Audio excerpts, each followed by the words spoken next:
Don, you'll be one of the key speakers at our 360 series in Biloela. Can you tell me a little bit about yourself and your background? I've been in wealth management or broking, looking after people's investments needs for over 20 years. I began my career with Ord Minnett here in Brisbane and left Ord Minnett a couple of years ago to move to UBS.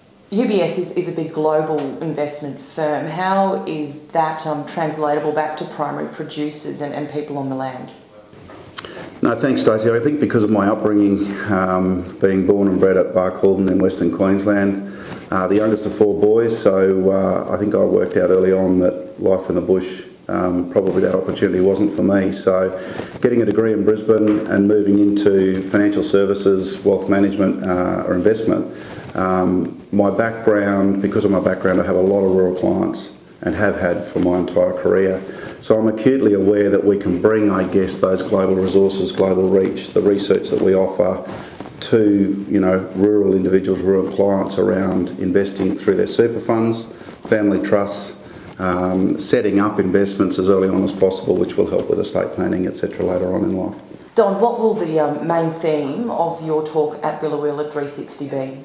So my theme will involve particularly off-farm investment and what can be created away from, particularly rural and rural investment or agricultural investment more broadly, concentrating on the benefits around super funds, the tax rates, contributions, so how that off-farm investment can be created over 10, 15, 20 years. And then, of course, how that can then flow into the benefits around estate planning or succession planning for rural businesses.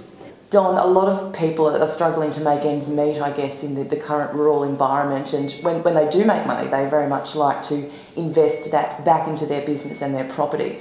Why do you think it's really important to balance that on-farm investment with looking off-farm and blending the two as part of a complete operation?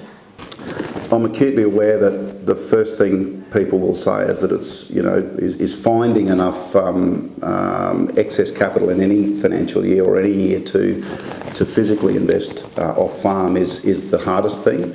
But if that can be achieved, the major benefit is later on when it comes to looking at succession. It just gives them such significant options later on.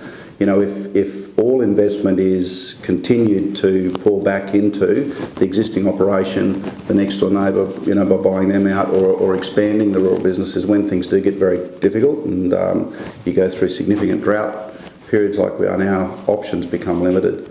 I see constantly those families that have other assets within their business, they really do have significant options later on.